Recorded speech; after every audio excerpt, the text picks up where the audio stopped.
धन्य ते संसारी दयावंत जे अंतरी, येथे उपकारासाठी आले घरजा वैकुंठी. लटिके वचन नाही देही उदासीन, येथे उपकारासाठी आले घरजा वैकुंठी. मधुरावाणी होठी तुका म्हणे वावपोटी, येथे उपकारासाठी आले घरजा वैकुंठी. विठ्ठला विठ्ठला.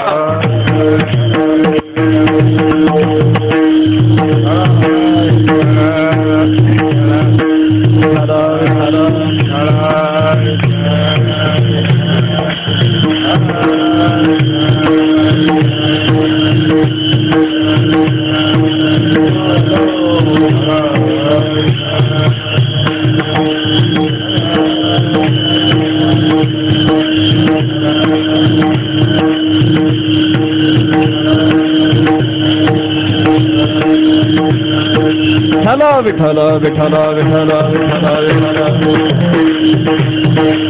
बोला पुंडलिक वरदा हरी विठ्ठल श्री ज्ञानदेव.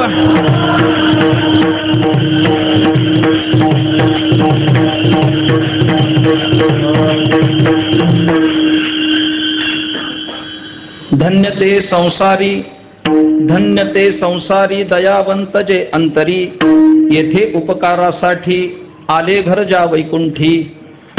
संत श्रेष्ठ जगद्गुरु तुकाराम महाराज यांचा हा एक प्रासादिक असा अभंग भाद्रपद मासामध्ये संपन्न होणाऱ्या या उत्सवामध्ये आज संकीर्तनाकरता घेतलेला आहे. श्री संत सखाराम महाराज अमळनेरकर संस्थान आणि सद्गुरू गुंडा महाराज देगलूरकर संस्थान आणि समस्त फडकारी संघटनेच्या वतीनं हा उत्सव सुरू आहे. त्या अंतर्गत आजचं संकीर्तन माझ्याकडे सोपवण्यात आलं. वारकरी संप्रदायाच्या दृष्टीनं आजचा दिवस अत्यंत महत्त्वाचा आहे. याचं कारण काय असेल तर आज ज्ञानेश्वरी जयंती आहे. वारकरी संप्रदायाला प्राणप्रिय असणारा जो ग्रंथ आहे त्या ग्रंथाची आज जयंती आहे. बहुकाळ करुणी गोमटी, भाद्रपद मास कपिला षष्ठी, प्रतिष्ठानी गोदातटी, लेखन कामाठी संपूर्ण झाली. संत श्रेष्ठ एकनाथ महाराजांनी आजच्याच या दिवशी ज्ञानेश्वरी पूर्ण केली. असा हा एक परममंगल असा दिवस आहे. आज मला जो प्रमुख विषय दिलाय संत चरित्रावर या ठिकाणी संकीर्तन सुरू आहेत. खरं म्हणजे या उत्सवाला मी पहिल्या वर्षापासून हजर आहे. या मठामध्ये एक वेगवेगळे उपक्रम जे राबवले गेले त्यातला हा एक उपक्रम आहे. चातुर्मास्यामध्ये अनेक भक्त भाविक अभ्यासक अशी मंडळी या ठिकाणी विद्यार्जनाकरता येतात. विद्यार्थी या ठिकाणी उपस्थित असतात. आणि परमपूज्य श्री महाराजांनी भाद्रपद मासात एक उत्सव करावा अशी एक संकल्पना मांडली. उत्सवाची सुरुवात कशाने करायची याच्यावर बरीच चर्चा विचार विमर्श झाला आणि एक अभिनव कल्पना समोर आली की काला महोत्सव करायचा. म्हणून या उत्सवाची जी सुरुवात झालेली आहे ती काला महोत्सवानं झाली. म्हणजे काय, दररोज काल्याचं कीर्तन करायचं असा पहिल्यांदा आपण काला महोत्सव केला. मला त्याचंही एक वैशिष्ट्य वाटत आलेलं आहे की वारकरी संप्रदायामध्ये काला सरते शेवटी केला जातो. उत्सव संपन्न झाला की उत्सवाची सांगता काल्यानं होत असते. काला झाला की काही लोक विनोदानं म्हणतात सुद्धा काला झाला आता हाला, म्हणजे तो उत्सव संपला असं मानलं जातं. पण आपल्या या उत्सवाची जी सुरुवात झालेली आहे ती काल्यानं झालेली आहे. त्याची दोन कारणं माझ्या डोळ्यासमोर आली माझ्या चिंतनातून. त्यातलं पहिलं कारण असं आहे की ही सुरुवात काल्याकडून झालेली आहे. खरं म्हणजे काला शेवटी झाला पाहिजे. मग काल्याकडून का सुरुवात झाली असावी? मला एक त्याच्यापुढे प्रमाण आठवलं की नाथाच्या घरची उलटीच खूण हे त्याचं उत्तर असावं. हे पहिलं कारण आहे. आणि दुसरं कारण असं आहे की काला म्हणजे वारकरी संप्रदायाने काला हा प्रसाद मानलेला आहे. ही सुरुवात उत्सवाची प्रसादानं झाली याचं रहस्य महाराजांच्या नावातच दडलेलं आहे असं मला वाटतं की तिथून प्रसादाला सुरुवात झाली. आणि आता एक तिसरं कारण माझ्या डोळ्यासमोर आलंय की कोणताही उत्सव सुरू झाला की त्याला मर्यादा असते. ती मर्यादा काल्याची असते. काला झाला की उत्सव संपला. काला महोत्सवानं हा सुरुवात केलेला समारंभ अशासाठी काला महोत्सवानं सुरू केला की हा थांबणार नाही, चालूच राहणार आहे म्हणून काला वाटूनच सुरू केला. पुढे थांबणार नाही, वर्षानुवर्ष चालू राहणार आहे अशी या संकल्पना आहे. त्यानंतर अवतार मीमांसा आपण पाहिली, श्रीमद भागवतातील गीत पाहिली.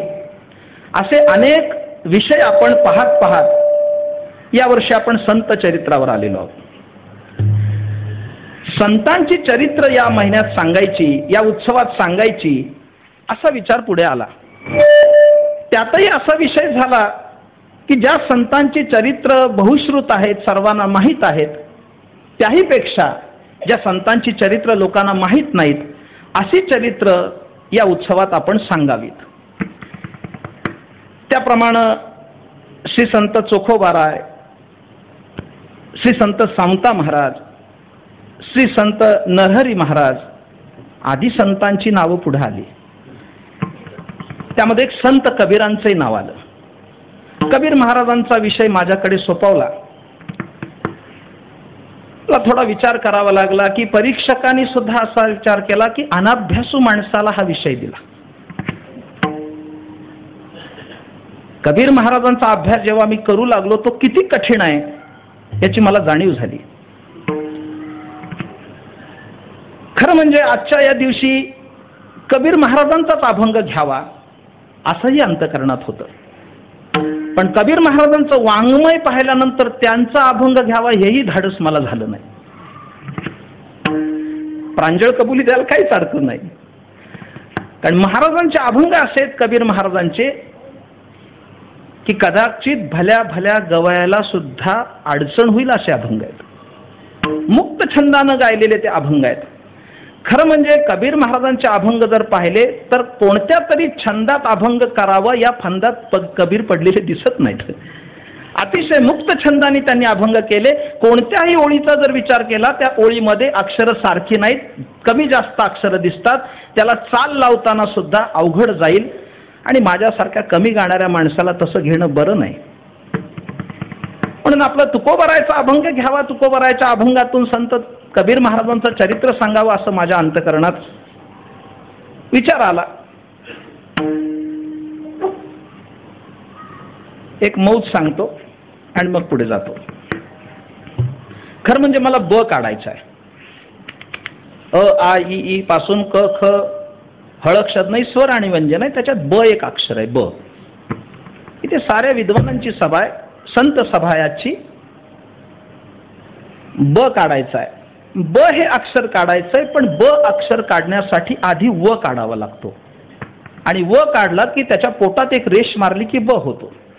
मला खरं संत कबीर महाराजांचं चरित्र सांगायचंय, त्याच्यासाठी हा काढलेला व आहे. विठ्ठल विठ्ठल विठ्ठल विठ्ठल विठ्ठल विठ्ठल विठ्ठल विठ्ठल विठ्ठल विठ्ठल विठ्ठल. हा हा हा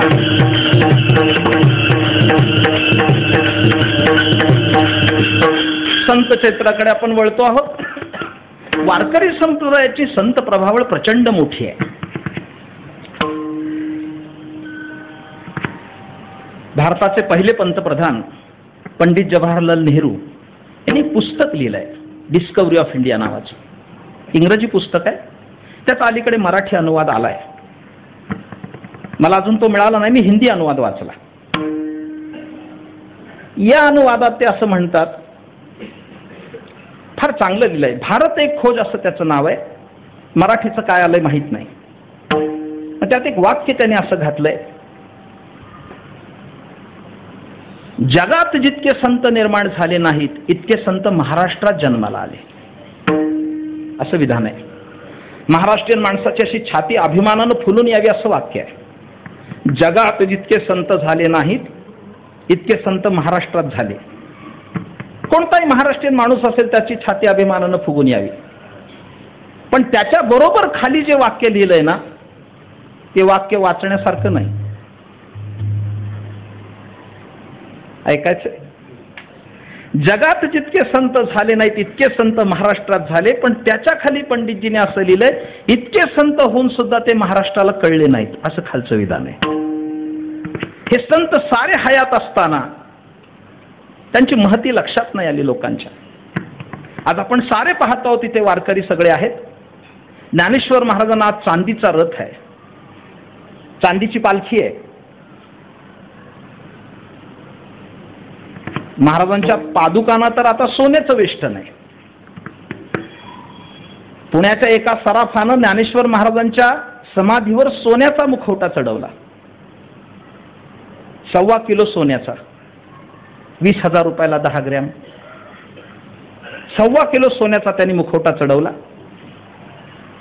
तो मुखवटा बसवत असताना माझा एक डोळा रडत होता आणि एक डोळा हसत होता. कारण हसणारा डोळा म्हणत होता की आज ज्ञानेश्वर माऊलीच्या समाधीवर सोन्याचा मुखवटा चढला, केवढी आनंदाची गोष्ट आहे. पण रडणारा डोळा म्हणत होता की आज सोन्याचा मुखवटा आहे पण हयात असताना त्यांच्या मुखात घास घातला नाही, हे कसं विसरता येईल. आळंदीच्या शेजारी केळगाव नावाचं एक गाव आहे. या केळगावचा एक काशीबा शेतकरी नावाचा ग्रस्त ज्ञानोबारायाला शेंगदाणे आणून देत असे खाण्यासाठी. आजही ज्ञानेश्वर महाराजांच्या सायंकाळच्या नैवेद्यामध्ये शेंगदाणे दाखवले जातात, त्या काशीबा शेतकऱ्याची आठवण म्हणून. इतकी वाईट अवस्था होती. साऱ्या संतांचं काही वेगळं नव्हतं यापेक्षा. सारे संत त्या काळात उपेक्षित जीवनच जगले.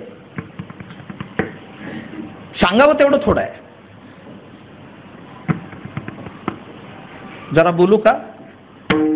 तो काळ किती कठीण होता. ज्ञानोबारायाला कुणी शिवलं तर लोक आंघोळ करत होते.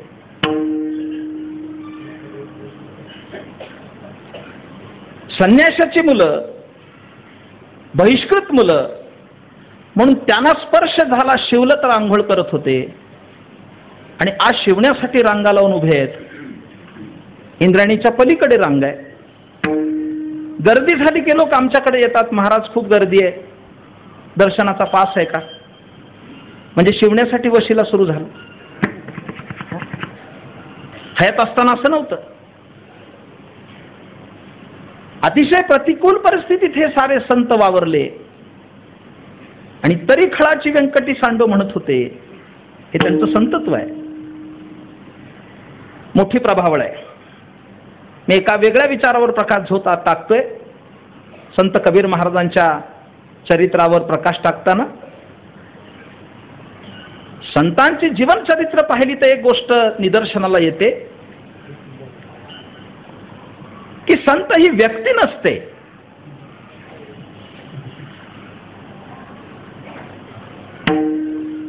माझं बोलणं नीट आहे का? संत ही व्यक्ती नसते, ती व्यक्तीच असते आणि तिला व्यक्ती मानू नये. देहधारीच असतात पण त्यांना व्यक्ती मानू नये. संत ही एक अवस्था असते आणि ती कुणाला येऊ शकते. सर्वांसमोर उदाहरण आहे. कदाचित संतांकडे व्यक्ती म्हणून पाहिलं, माणूस म्हणून पाहिलं तर घोटाळा होण्याची दाट शक्यता आहे. ते वर्तत दिसती देही परिते देही ना माझ्या ठाई. व ज्ञानोबा असं म्हणतात, ते चालते ज्ञानाचे बिंब तयाचे अवयव दे सुखाचे कोंब. येर माणूस पण हे भांब लौकिक भाब. ज्ञानोबा बोलतात त्यांना माणूस म्हणून बघायचं नाही. साऱ्या वारकऱ्यांना समोर उदाहरण आहे. तुकाराम महाराजांकडे माणूस म्हणून बघितलं तर संत सूर्य कादंबरी आली आणि यादवांची यादवी झाली. समोर उदाहरण आहे. एवढा मोठा बहुमान यादवांना गमवावा लागला संत चरित्र हाताळणं कठीण आहे. माणूस म्हणून पाहू नये, ती एक अवस्था आहे, ती कुणाला येऊ शकते. याच पंढरीतलं उदाहरण आहे.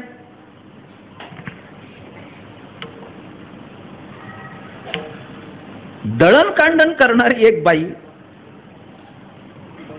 तिला अवस्था आली तर ती संत झाली. दळिता कांडिता दळिता कांडिता कांडिता दळिता कांडिता दळिता कांडिता दळिता कांडिता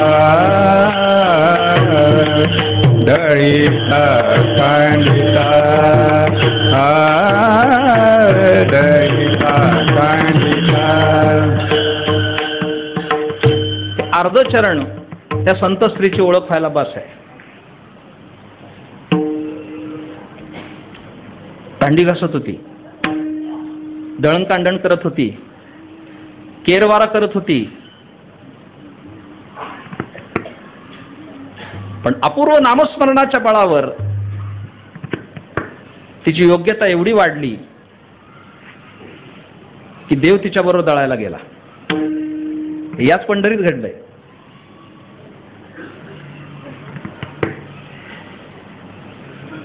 जगद्गुरु तुकाराम महाराजांचा एक अभंग तुम्ही वाचला तर सारं कळेल. उंच नीच काही नेणे भगवंत, तिष्ठे भाव भक्ती देखोनिया. सारा अभंग आपण पाहून घ्या. एक इसम रस्त्याच्या कडेला बसला होता आणि चपल्या सांधत होता. अत्यंत निम्न श्रेणीतलं काम करत होता, पण चपल्या सांधता सांधता अपूर्व नामस्मरणानं त्याला अवस्था आली तर तो संत झाला. आपण नाही नाकारू शकत.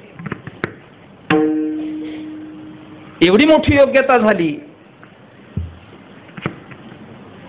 की कातड्याला रंग द्यायचं काम देवानी केलं. चर्म रंगू लागे रोहिदासा संगे. ज्या माडीमध्ये गाणं बजावणं चालू होतं, गावातले सारे आंबट शौकीन तिथं जात होते.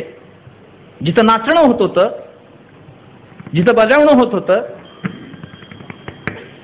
पायातले घुंगरू वाजत होते,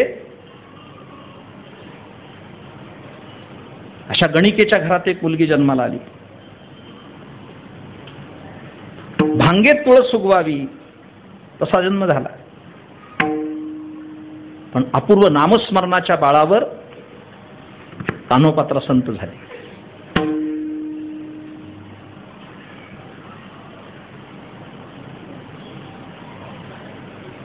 जरा मांडायला सुद्धा अवघड आहे. गणिकेनं आपल्या अपत्याला बाप म्हणून कुणाचं नाव सांगावं हा प्रश्न आहे.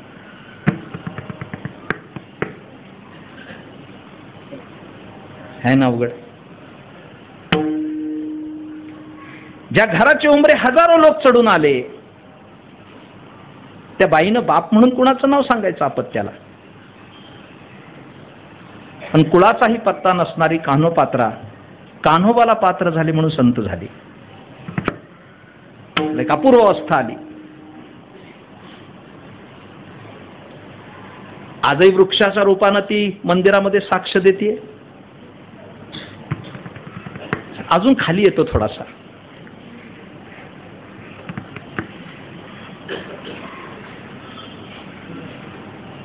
थोडा वयानं लहान असल्यामुळे मला तेवढं धारिष्ट करता येत नाही. कालची गोष्ट आऊर होती.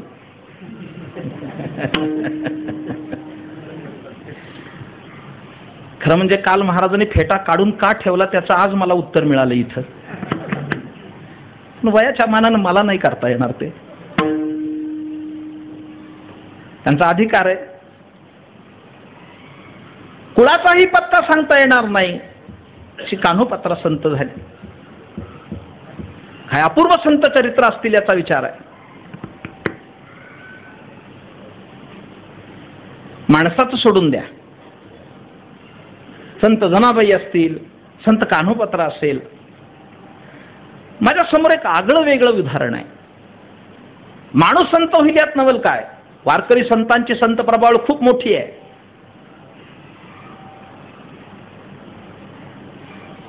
सातशे वर्षापूर्वीची गोष्ट. संत श्रेष्ठ ज्ञानेश्वर महाराजांनी रेडा बोलवला. साऱ्या वारकऱ्यांना कथा विदित आहे. पैठण क्षेत्री ज्ञानोबारायांनी रेड्याच्या मस्तकावर हात ठेवला. रेडा वेद बोलला. या साऱ्या संत समुदायाच्या साक्षीनं बोलतोय, जबाबदारी स्वीकारून बोलतोय. ज्ञानेश्वर महाराजांनी रेड्याच्या डोक्यावर हात ठेवला आणि रेडा वेद बोलला. याचं मला कधी नवल वाटलं नाही. कुणी पत्रकार मित्र असेल तर हे असं छापायला हरकत नाही, पण वाक्य पूर्ण ऐकून. एवढंच अर्ध छापलं तर घोटाळा होण्याची दाट शक्यता आहे. उद्या गजब होईल. वाक्य पूर्ण करतोय. ज्ञानेश्वर महाराजांनी रेड्याच्या डोक्यावर हात ठेवला. रेडा वेद बोलला. नवल वाटत नाही. त्याने डोक्यावर हात ठेवल्यानंतर तो वेद बोलला नसता तर नवल. कर्तुम अकर्तुम अन्यथा कर्तुम ज्यांची शक्ती आहे त्यांना काय अशक्य आहे. काहीच अशक्य नाही. वेद बोलला, नवल नाही. मला पुढे नवलाई वाटते. वेद पठणाचा समारंभ संपल्यानंतर ही सारी मंडळी पैठणाहून आळंदीकडे निघाली. त्यावेळी ज्ञानेश्वर महाराजांच्या मागोमाग तो रेडा आळंदीच्या दिशेनं निघाला. हे विशेष आहे. चतुष्पाद असून 700 वर्षापूर्वी रेड्याला कळलं संतांच्या मागे जावं. अजून माणसांना कळत नाही. हे नवल आहे. 700 वर्षापूर्वी एक चतुष्पाद संत झाला. आमच्या पुणे जिल्ह्यात त्याची समाधी आहे. आळे क्षेत्री. काल थोडासा संदर्भ येऊन गेला कीर्तनात. तुम्ही आळ्याला याल. नाशिकला जाताना आळेफाटा नावाचं एक शहर आहे, तिथं ते आळे गाव आहे. रेडोबाची समाधी आहे. रेड्याचा असं मुख आहे तिथं.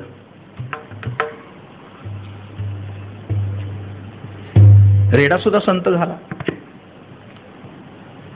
मला कधी कधी नवल वाटतं बरं का. नवल वाटतं. ज्ञानेश्वर महाराजांच्या संजीवन समाधीवर आपण डोकं ठेवून कृतकृत्य होतो. आळंदीवारीला गेल्यानंतर माझं बोलणं नीट आहे का. भावनांचे कल्लोळ करण्यात आहेत माझ्या हे मांडताना. ज्ञानेश्वर महाराजांची संजीवन समाधी आहे. आपण त्याच्यावर डोकं टेकल्यानंतर आपलं कृतकृत्य झाल्यासारखं वाटतं आपल्याला. पण एक विशेष लक्षात ठेवा. ज्ञानेश्वर महाराजांनी जो रेडा बोलवला त्या रेड्याला या चारही भावंडांना समाधी दिली. या चारही भावंडांची ज्या समाधीला हात लागले असतील ती समाधी कशी असेल. यांनी स्वयं हातानं समाधी दिली. ज्ञानेश्वर महाराज, निवृत्तीनाथाती भावंडांनी. हे चारही उपस्थित होते त्यावेळेला. तो रेडा कसा असेल. तो संतत्वाला प्राप्त झाला. अजून पुढे सरकतो. ही अलीकडच्या कालखंडातली गोष्ट आहे. पण त्याही पलीकडे जर तुम्ही गेलात, त्रेतायुगात जर गेलात, संत जनाबाईंना अवस्था आली त्या संत झाल्या. कान्होपात्रीला अवस्था आली संत झाली. रोहिदास महाराजांना अवस्था आली संत झाले. एका चतुष्पादाला अवस्था आली तो संत झाला. माझं विधान पुढे आणखीन. त्रेतायुगामध्ये एका पाखराला अवस्था आली तर ते पाखरू संत झालो. एक पाखरू. उच्चारायला बरं वाटत नाही मला, पण जटायूची जात गिधाडाची आहे. हे तर कुणी मान्य करत. अमान्य करण्याचा सवालच नाही. जटायू गिधाड आहे ना. अरे हजारो वर्षापूर्वी एका गिधाडाला अवस्था आली तर गिधाड संत झालं. आणि आज माणसं गिधाडासारखी वागतायत. ही उन्नती झाली का अवनती झाली हा संशोधनाचा कालखंड आहे. एका गिधाडाला अवस्था आली ते गिधाड संत झालं. राम नामानं रामरायाच्या मांडीवर त्यांनी प्राण सोडला. अवघड आहे. तुम्ही नाशिक जिल्ह्यात जाऊन बघा. सर्व तीर्थ ताकेदे. जटायूने शेवटचा श्वास सोडला. जसं रेड्याच्या समाधीला ज्ञानोबरायचा हात लागला, मला जटायू मोठा वाटतो, खरोखरी मोठा वाटतो. का वाटतो माहितीये? का वाटतो माहितीये? त्यातले भाव ऐकायचेत. भावार्थ रामायणामध्ये संत एकनाथ महाराजांनी त्याचं वर्णन फार सुंदर केलंय. चौघे पुत्र राया दशरथा, अंतकाळी एकही नव्हता. राजा दशरथाला 4 पुत्र होते, पण मृत्यूसमयी आपल्या पुत्राची मांडी मिळावी, त्या मांडीवर त्या पित्याचा प्राण जावा, ते भाग्य दशरथाला लाभलं नाही, पण ते जटायूला लाभलं. म्हणून जटायू मोठा आहे, त्याचा विचार केला पाहिजे. रामरायाच्या मांडीवर त्यांनी प्राण सोडला, ते पाखरू संत झालं. मोठी संत प्रभावळ आहे वारकरी संप्रदायाला, लक्षात ठेवा.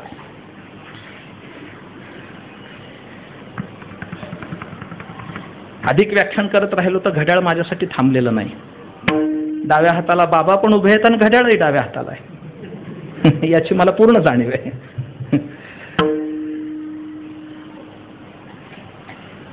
थोडा मुद्दाच पुढे सरकवतो.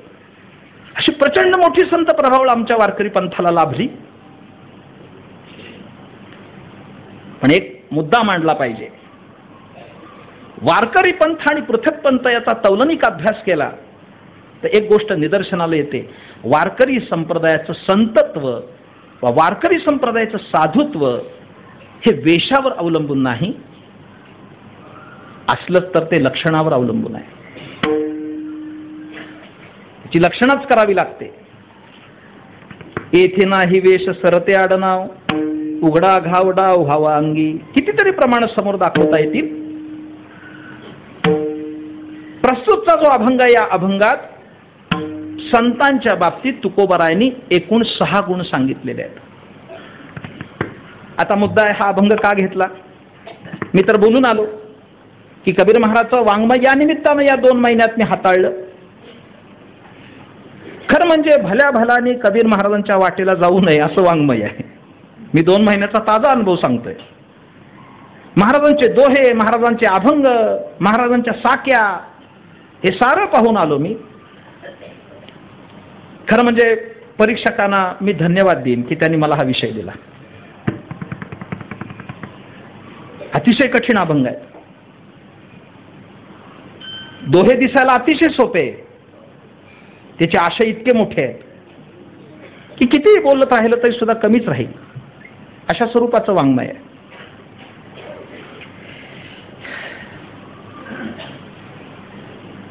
उत्तर भागात ते मांडणार आहे मी सगळं.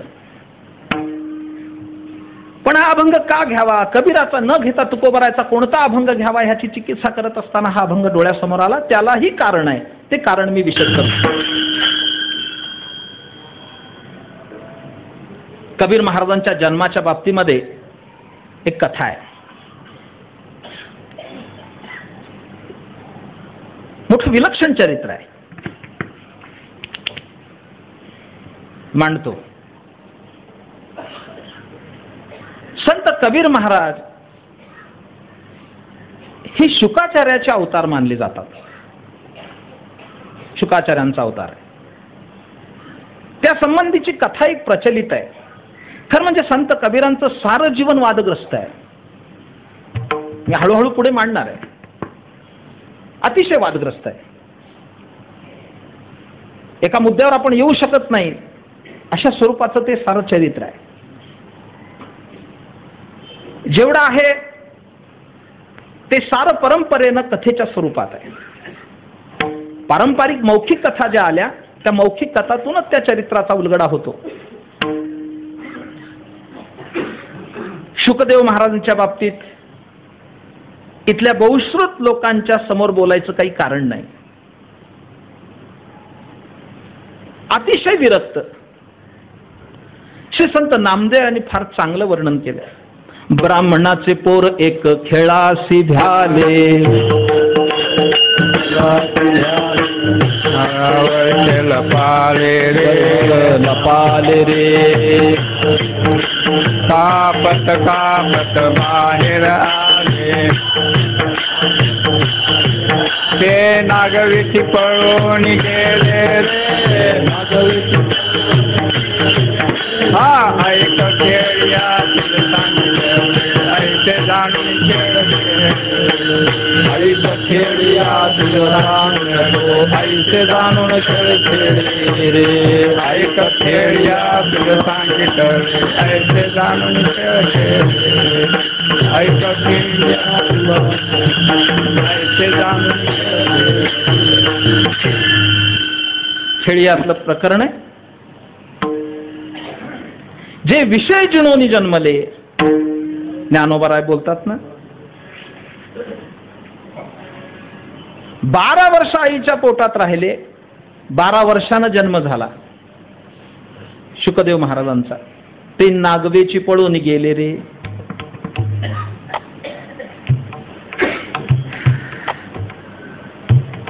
किती विरक्त होते भागवतात त्याचा विचार आलेला आहे. ते पळत जात असताना एका सरोवरामध्ये काही दिवसल्या स्नान करत होत्या. त्याही विवस्त्र होत्या. विवस्त्र अवस्थेत त्यांनाही भान राहिलं नाही. त्या बाहेर आल्या आणि शुकदेवांना नमस्कार केला. शुकदेवांना नमस्कार केल्यानंतर शुकदेव त्यांच्याकडे न पाहता पुढे निघून गेले. पण मागाहून त्यांचे वडील व्यास नारायण आले. आपल्या मुलाला हाक मारत असताना त्यांचं लक्ष समोरच्या दृश्यावर गेलंच होतं. बा शुका थांब, बा शुका थांब मागे ओरडत आले. या देवस्त्रिया पाण्याच्या बाहेर आल्या. शुकदेवांना नमस्कार केला. पण व्यास नारायण आल्यानंतर मात्र त्या परत गळाभर पाण्यात जाऊन बसल्या, आपली लज्जा रक्षण करीत. व्यासनारायण तिथं आले आणि त्या देवस्त्रियांना त्यांनी प्रश्न विचारला. हे देवस्त्रियानो, माझा तरणा बांड मुलगा इथून गेला, विवस्त्र गेला. तुम्ही सुद्धा विवस्त्र होतात, बाहेर आलात, त्याला नमस्कार केलात. पण मी म्हातारा मनुष्य, तुमच्या आजोबासारखा शोभणारा, मला बागून लज्जित व्हायचं काय कारण आहे? त्या देवस्त्रियांनी त्यांना उत्तर दिलं, शुकदेव विरक्त आहेत, विषय जिंकून बाहेर आलेत, त्यांना स्वतःच्या वस्त्राचं भान नाही, म्हणून आम्हाला सुद्धा आमच्या वस्त्राचं भान राहिलं नाही. पण ज्या अर्थी तुम्ही वस्त्र परिधान केली त्या अर्थी आमची लज्जा आम्हाला राखली पाहिजे. दृष्टांत संपला. त्या देवस्त्रियांनी उत्तर दिलं व्यासानं.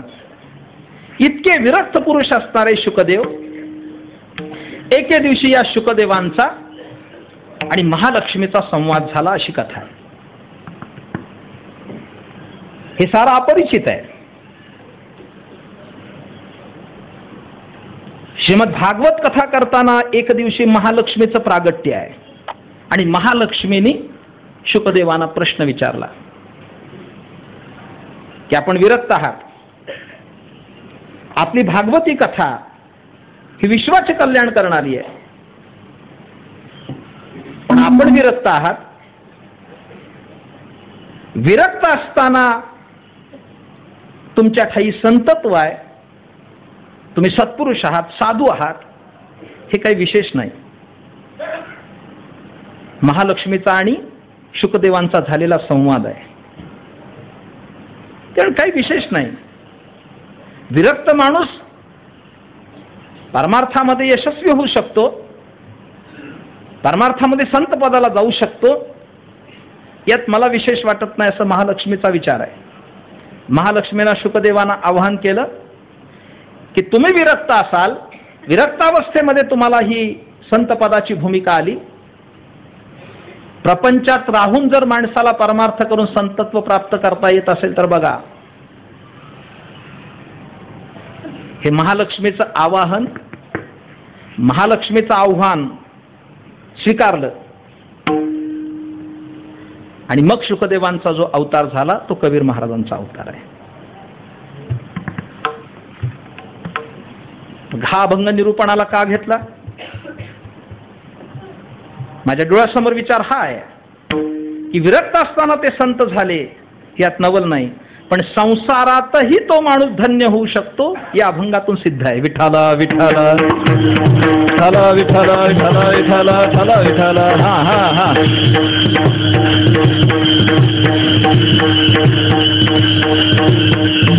कोणत्या गुणाच्या आधारे तो संतत्वाला जाऊ शकतो? त्यातील 6 गुण जे सांगितले त्यातला पहिला गुण अभंगाच्या पहिल्या चरणात सांगितलेला आहे. धन्य ते संसारे, धन्य ते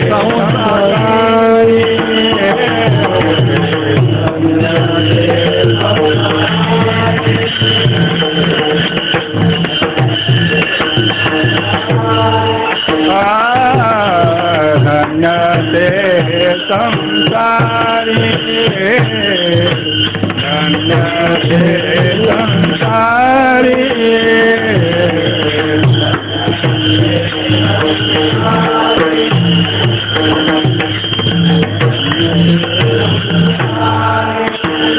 दयावंत हे अंतरी दयावंत जे अंतरी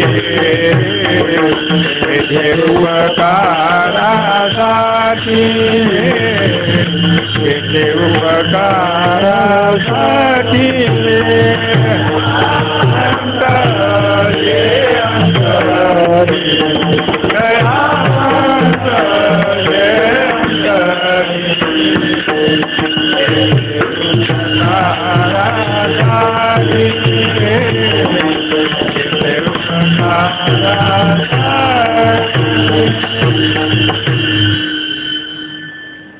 या अभंगाच्या संबंधी मी फार बोलणार नाही,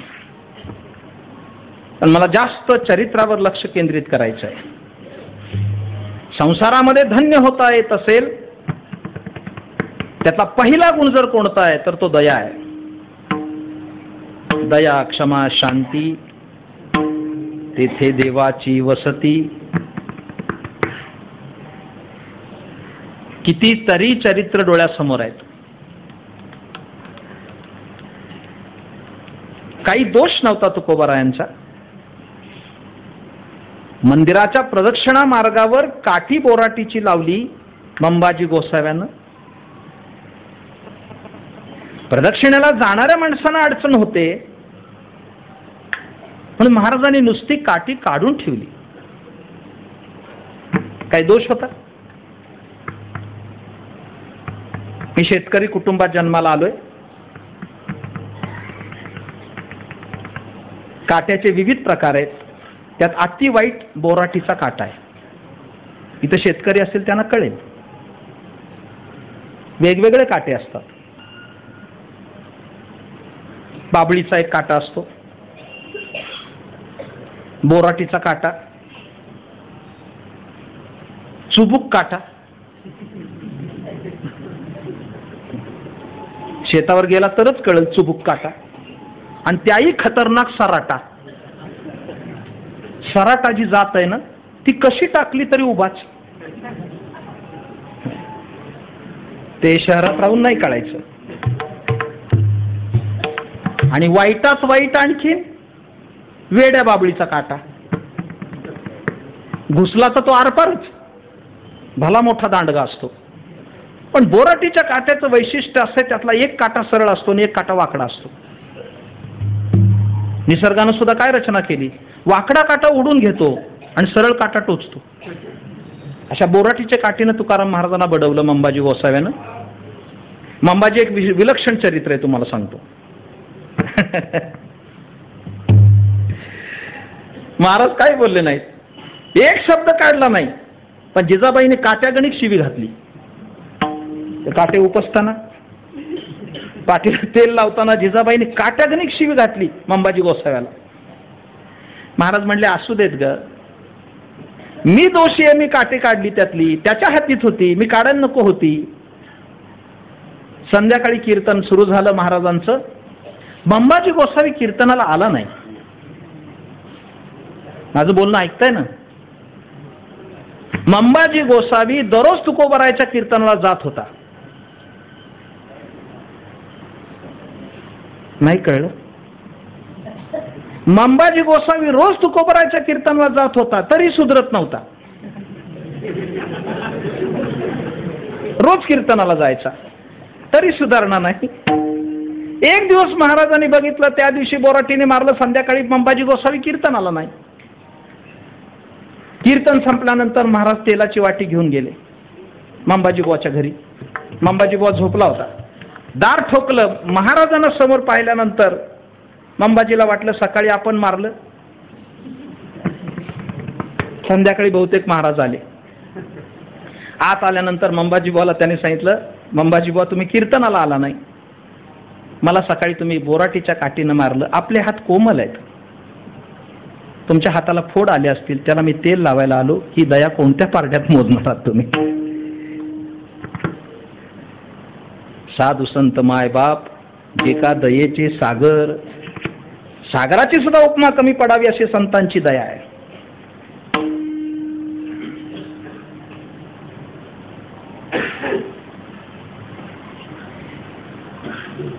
संतत्वाचा सर्वात मोठा गुण कोणता असेल? येथे उपकारासाठी, येथे उपकारासाठी,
माझे सद्गुरू संत श्रेष्ठ धुंडा महाराज देगलूरकर, त्यांच्याकडे काही काळ मी वारकरी ग्रंथाचे पाठ घेतले, त्यांच्याकडे शिकलो याच पंढरीत. महाराज एक गोष्ट फार चांगली सांगत असत त्यांच्या कीर्तनात, कधी पाठात, उपकाराच्या संबंधानं. ते म्हणायचे उपकार करीत असावं, त्याचं फळ फार चांगलं आहे. काही लोक स्वप्नात उपकार करत नाहीत, तर जागृतीत कुठला? हे गोष्ट सांगायची, फार चांगली गोष्ट होती.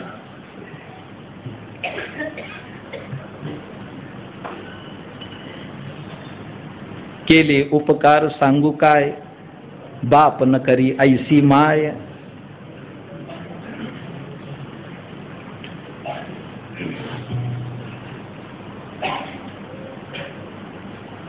झोपले काय सगळे? किती टावकारून ऐकताय तुम्ही, डोळ्याची पापणी सुद्धा लवत नाही.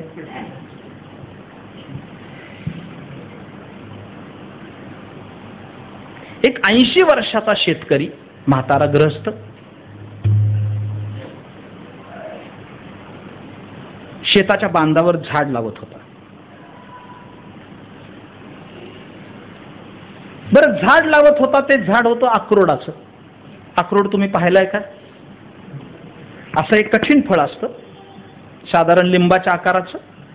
ते फोडलं की त्याच्यातून गर निघतो आणि तो सुकामेवा म्हणून खातात. मला काही लगेच द्यायचा नाही तुम्हाला, माहितीसाठी फक्त सांगायचंय की ते अक्रोड नावाचं झाड मोठं विचित्र आहे.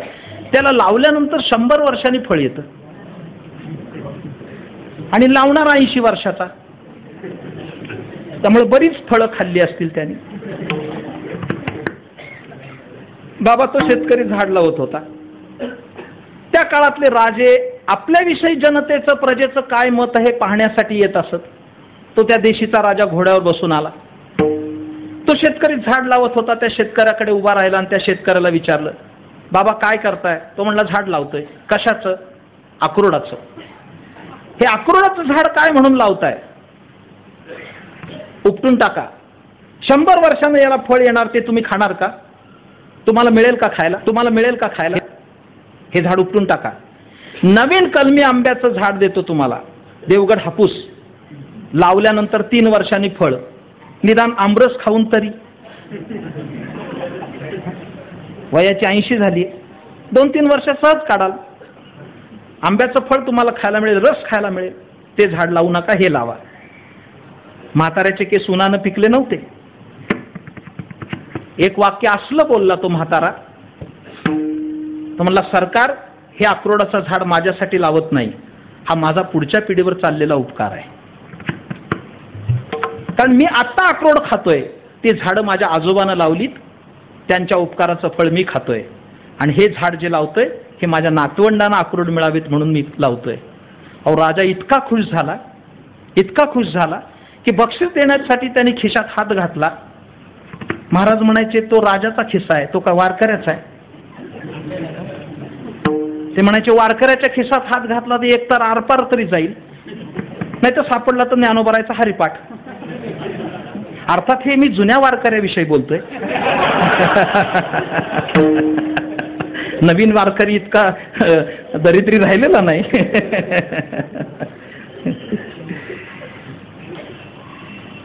जर आता प्रत्येकाच्या हातात मोबाईल आहे तर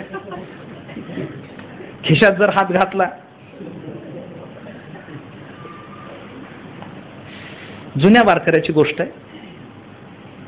राजाने खिशात हात घातल्याबरोबर 100 सोन्याची नाणी काढली आणि त्या शेतकऱ्याच्या हातात दिली आणि घोड्याला टाच मारून निघाला. एवढ्यात तो शेतकरी हसला. हसल्याबरोबर त्यांनी लगाम खेचला. राजाने त्याला विचारलं, का हसलास? तो म्हातारा म्हणला, सरकार माझ्या काय नादी लागता, जा तुम्ही.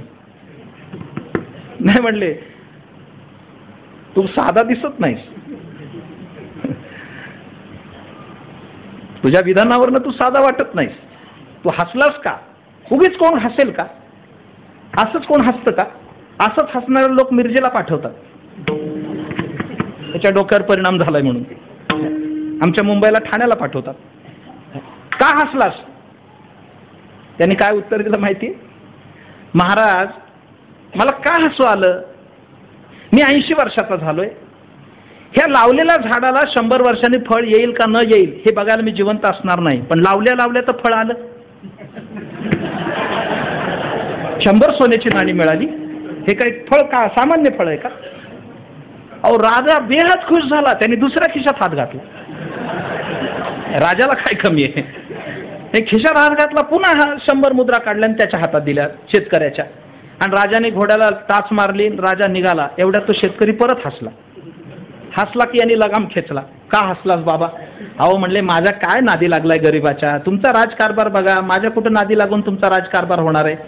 ते म्हणले, तसा जाणार नाही, तू इरसाल म्हातारा आहेस. आता 1 मिनिटात तू 100 मुद्रा कमावल्यास. तू काय साधा माणूस आहेस का? आता का हसला? तो म्हातारा सुद्धा काही कमी नव्हता. तो म्हातारा म्हणला, सरकार माझी 80 वर्षाची उमर झाली, 80 वर्षात बघत आलो प्रत्येक झाडाला वर्षातून एकदाच हंगाम येतो, माझ्या या झाडाला 10 मिनिटात 2दा हंगाम आला, याचं नवल वाटलं. आता राजाला तिसरा खिस्सा नव्हता आणि मलाही सांगायला वेळ नाही, त्यामुळे थांबलेलं बरं नाही. अधिक दृष्टांत लांबवणं बरं नाही. केवढं उपकाराचं फळ आहे. अहो आता काय सांगू तुम्हाला आमच्या मुंबईची अवस्था. आम्ही मुंबईकर मंडळी, उष्ट्या हाती नुडवी काग असे लोक. एका बंगल्यात गेलो मी, माझं हे अनुभव सांगतोय. एका बंगल्यात गेलो, मोठा बंगला, आलिशान बंगला, कंपाऊंडवर पाटी लिहिली होती, कुत्र्यापासून सावध राहा.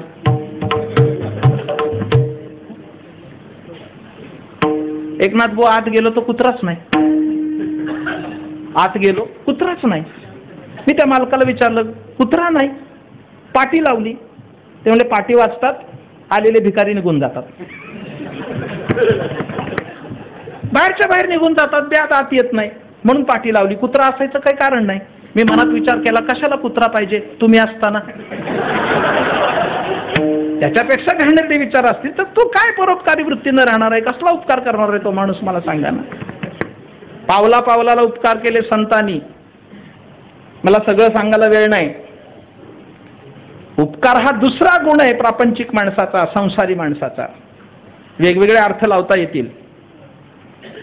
तेवढे लावू शकत नाही मी. राहिलेले 2 गुण तुकोबारांनी तृतीय चरणात सांगितले.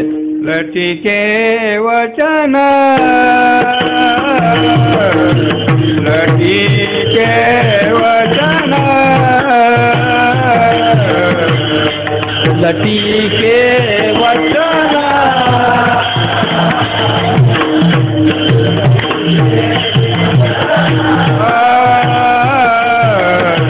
लटिके वचन लटिके वचन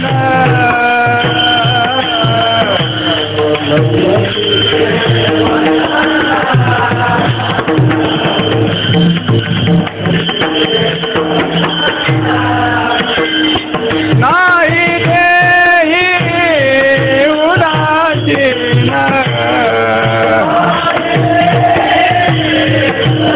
नाही देही उदासीन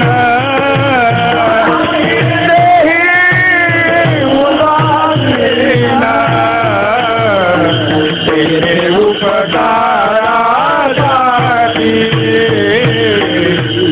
तेरे उपकारासाठी तेरे उपकारासाठी तेरे उपकारासाठी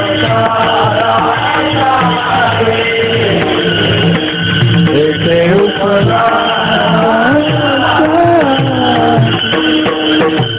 हे तृतीय चरण जरा गमतीदार आहे. सरळ सरळ अर्थ केला तर अर्थ विचित्र निघण्याची दाट शक्यता आहे. लटिके वचन नाही देही उदासीन. माझं बोलणं कळतंय ना? लटिके वचन नाही देही उदासीन म्हणजे संत खोटं बोलतात आणि ते देहावर उदास नसतात असा अर्थ होईल. काय काय वेळा फार विचारपूर्वक अर्थ लावावे लागतात. आपण वारकरी रोज हरिपाठ म्हणतो. ते हरिपाठात एक असं चरण आहे की ते अर्ध उच्चारलं तर अर्थ विपरीत होऊ शकतो.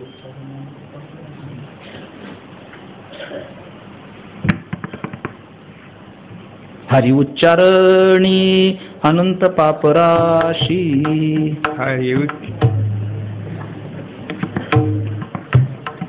हरि उच्चारणी अनंत पापराशी. बरं वाटतंय ना? जातील लया शिक्षण मात्रे जातील लया शिक्षण मात्रे जातील लया शिक्षण मात्रे जातील लया शिक्षण हरि उच्चारणी अनंत पापराशी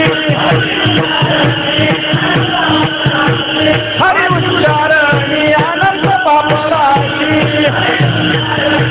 अनंत पापराशी शिक्षण मात्रे जातील लया शिक्षण मात्रे जातील लया शिक्षण मात्रे.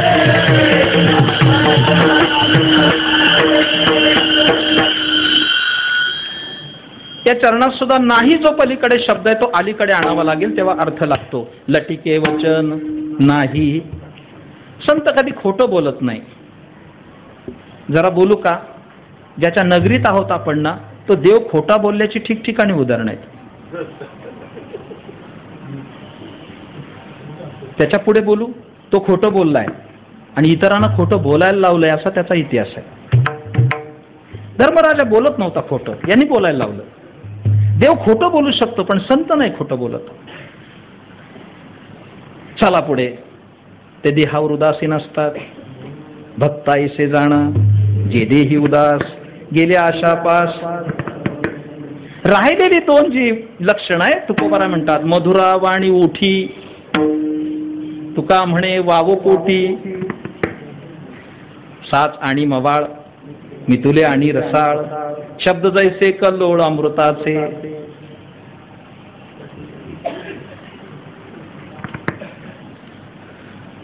मी थोडा आवर्ता घेतला अभंग आणि सारी तुम्ही चरित्र ऐकायला उत्सुक लोक आहात. अभंगावरचं चिंतन पंढरीत ऐकत आलेलं आहात तुम्ही. क्षमा हा मोठा गुण आहे त्याचा. अद्वेष्टा सर्व भूतानां मैत्रः करुण एव च निर्ममो निरंकारः समदुःख सुख क्षमी. क्षमा हा संताचा मोठा गुण आहे. मी त्याबाबत जास्त बोलत नाही. कबीर महाराजांचं चरित्र मला सांगायचंय. अशा साऱ्या लक्षणांनी युक्त कबीर कसे होते याचं चरित्र आपण पाहू. एकदा हाताने टाळी मुखाने नामाचं भजन करा, म्हणजे उर्वरित वेळात मला कबीर महाराजांचं चरित्र सांगता येईल. विठोबार कुमारी जय जय विठोबार कुमारी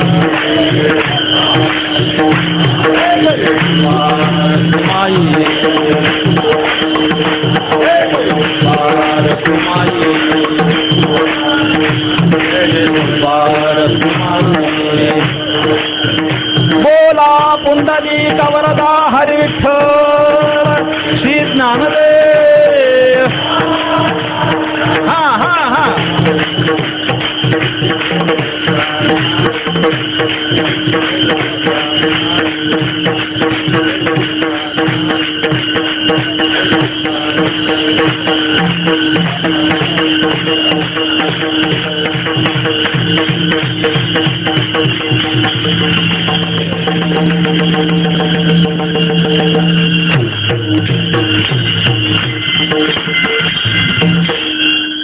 महाराष्ट्र ही संतांची भूमी आहे.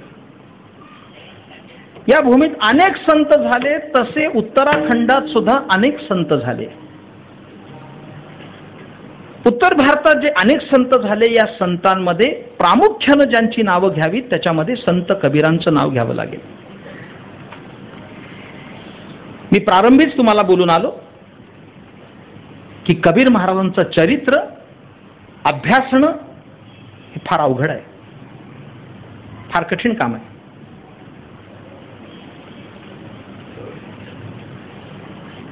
खरं म्हणजे इथली कीर्तनं ही खरं म्हणजे भाद्रपदातली वार्षिक परीक्षाच आहे. परीक्षकही मोठे असतात. मी बोलून आलो की माझ्यासारख्या अनभ्यासू माणसाला हा अभंग दिलाय, हा विषय दिलाय. कबीर अभ्यासनं सोपं नाही.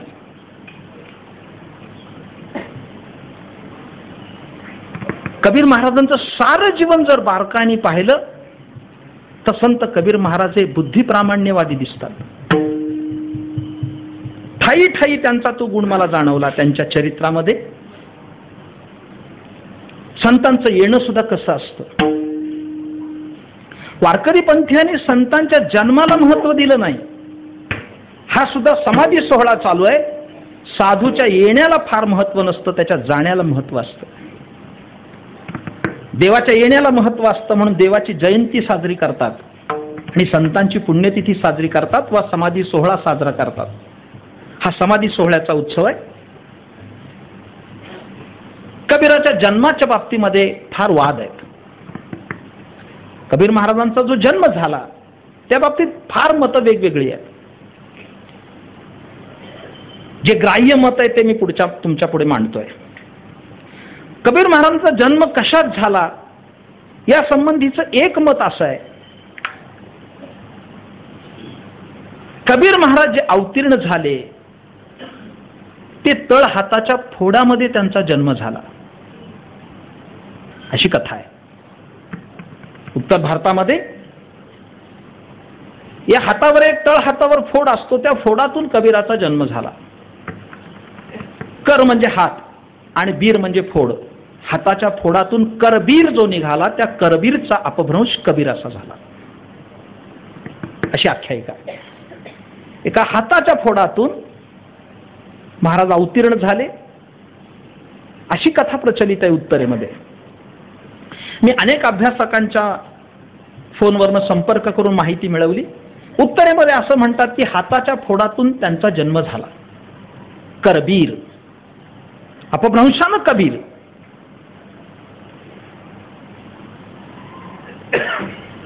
ॲज लाईक मिरॅकल, चमत्कार म्हणावं लागेल. पण आपण ग्राह्य मानावी अशी जी कथा आहे ती वेगळ्या स्वरूपाची आहे. संत स्वेच्छेनं येतात, त्यांच्या कथाही अलौकिक असतात. संत श्रेष्ठ नामदेवरायांचं अवतरण असंच आहे. एका शिंपल्यामध्ये नामदेवराचा जन्म झाला असा आहे. पण नामदेवरांनी मात्र मी माझ्या मातेच्या उदरी जन्माला आलो असं वर्णन केलेलं आहे.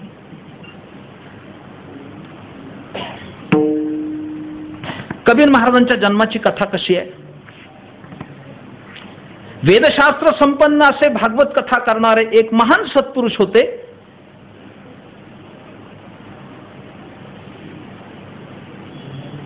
ज्यांची भागवत कथा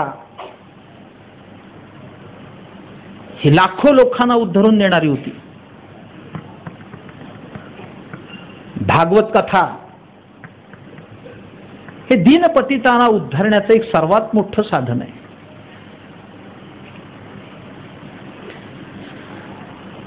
आनंद स्वामी नावाचे फार मोठे सत्पुरुष होते. विलक्षण आहे सारं चरित्र. खरं म्हणजे 30 मिनिटाच्या आणि 35 मिनिटाच्या सीमित वेळेत किती त्याला न्याय द्यावा हा एक प्रश्न आहे. आनंद स्वामींना एक कन्या होती. दुर्दैवानं ती बालविधवा होती. आणि आपल्या पितृचरणाची ती कथा ऐकताना तिच्या डोळ्यासमोर एक अत्यंत वेगळं व्यक्तिमत्व होतं. त्या काळात एक फार मोठे सत्पुरुष संपूर्ण भारतवर्षामध्ये भ्रमंती करत होते. त्या महापुरुषाचं नाव आहे रामानंद स्वामी. अंतकरणात त्या बालिकेच्या अंतकरणात असा भाव निर्माण झाला की रामानंद स्वामी सारखा पुत्र माझ्या उदरी यावा. काय विलक्षण आहे बघा. आनंद स्वामींनी प्रसाद म्हणून तिच्या ओट्यामध्ये फुलं टाकली. त्यातून त्या मुलीला गर्भसंभव झाला. किती अवघड घटना आहे. भागवत कथा ऐकताना या मुलीला गर्भसंभव झाला आणि उदरामध्ये जे अपत्य वाढू लागलं त्या अपत्याचं नाव संत कबीर आहे. कुमारी माता म्हणून जन्म कदाचित झाला पण कुंती मातेनं ते अपत्य पाण्यात सोडून दिलं. आपण ऐकत आलोय. कर्णासारखा अत्यंत प्रताप तेजस्वी मुलगा कौमारी अवस्थेत जन्माला म्हणून सोडून दिला. विधवेला अपत्य झालं तो समाज कसा स्वीकारेल? मी म्हटलं ना फार अवघड आहे सांगणं.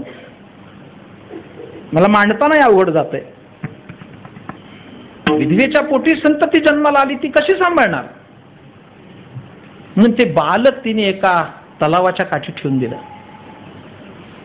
त्या मातृत्वाला किती वेदना झाल्या असतील. तिने ते मूल तसं ठेवून दिलं. पण संतांच्या बाबतीत जी जी चरित्र झाली ती लीला चरित्रच आहे. अतिशय लीला आहे. देवाच्या जशा लीला आहेत तशा संतांच्याही लीला आहेत. ते मूल टाकलं तिथे खरं. त्या रस्त्यानं एक विणकराचं दाम्पत्य चाललं होतं. कापड विणणार पण धर्मानं मुसलमान असणार. आणि त्याही पेक्षा गंमत अशी आहे ते दाम्पत्य विणकर होतं.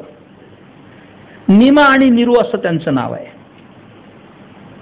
नावं खात्रीलायक आहेत. प्रत्येक ग्रंथात एकच नाव आलेलं आहे. हे दाम्पत्य विणकर होतं.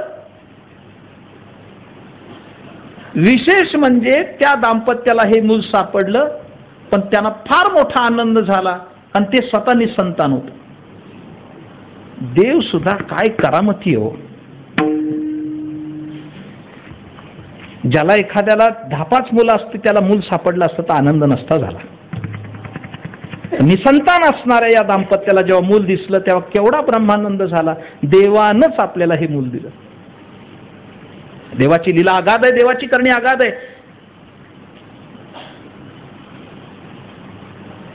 त्या मुलाला यांनी उचललं घरी आणलं. यवना घरी हे मूल वाढलं पण बाळाचे पाय पाळण्यात दिसतात ना अशी प्रसिद्ध म्हण आहे. बाळाचे पाय पाळण्यात दिसतात. म्हणी सुद्धा बरंच काही तत्वज्ञान सांगून येतात. खरं म्हणजे म्हणीवर कुणीतरी PhD मिळवली पाहिजे. म्हणी सुद्धा अशा आहेत, तुम्हाला सांगतो. बाळाचे पाय पाळण्यात दिसतात. हे मूल यवना घरी वाढत होतं, मुसलमानाच्या घरी वाढत होतं, पण आश्चर्य म्हणजे राम राम म्हणत होतं. असा चमत्कार 2010 मध्ये नाही दिसणार. उद्याच आहे निकाल. यवना घरी राम राम वो तो काफिरों का अल्लाह है, अशी त्यांची वदंती. हे मूल राम राम म्हणू लागलं. काय चमत्कार असेल. देव सुद्धा असा देतो ना. हिरण्यकश्यपाच्या घरीच प्रल्हाद पाठवला. तू तिथं देवाचं नाव घेऊ लागला. काही ठिकाणी मी बोलणार आहे पुढे, काही ठिकाणी कबीर महाराजांना प्रल्हादाचा अवतार मानलंय. येणार आहे पुढे चरित्र ते. हे मूल वाढू लागलं, राम राम म्हणू लागलं. मी फार प्राधान्य दिलं नाही. विष्णू महाराज कबीरांच्या बरोबर मी बोललो. त्यांनी खूप चांगली माहिती मला पुरवली. कारण कबीर महाराजांचं चरित्र मिळवायचं कुठं, तेवढा माझा एकमेव दुवा होता. त्यांनी आपुलकीनं ती माहिती सारी पुरवली मला. ग्रंथ उपलब्ध करून दिले. फार महत्व देण्याचं कारण नाही. साऱ्या संत पुरुषांच्या बाबतीत असं ठिकठिकाणी पाहायला मिळतं. त्यांच्या जन्माला मूल्य नाही, कुठे जन्माला आले विशेष नाही. कबीरदासांनी स्वतः तसं लिहिलंय. साधू की जाती मत पूछो, पूछिए उनसे ज्ञान. मोल तलवार का करो, पडी रेहंदो म्यान. असले तडाखेत कबीराच्या वाङ्मयाचे. मी वेळ मिळाल तर शेवटी सांगणार आहे. असले तडाखेत. अरे काय करतो त्या जातीला. म्यानेचा कुठे विचार करतो, तलवार काय करते बघ की. म्यान असू देत काय असेल, ती लोखंडाची असो नाही तर पितळेची असो, तलवारीच्या पात्याची धार कशी आहे ते महत्वाचं आहे. तो कुठे जन्माला आला, काही विशेष मूल्य नाही त्याला. मी असा एक दाखला देतोय की अवघड जाईल असा दाखला आहे. कागाची ये विष्ठे जन्म पिंपळासी, पांडव कुळासी पाहता दोष. पांडव कुळासी पाहता दोष. पांडव कुळासी पाहता दोष.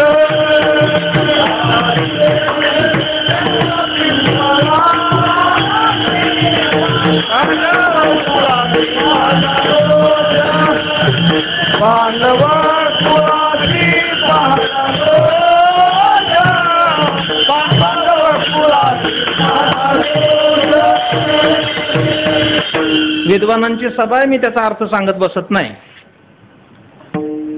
कबीर महाराज लहानाचे मोठे झाले, राम राम म्हणू लागले. पिढीचा धंदा होता विणकऱ्याचा, कोष्ट्याचा. कापड विणू लागले,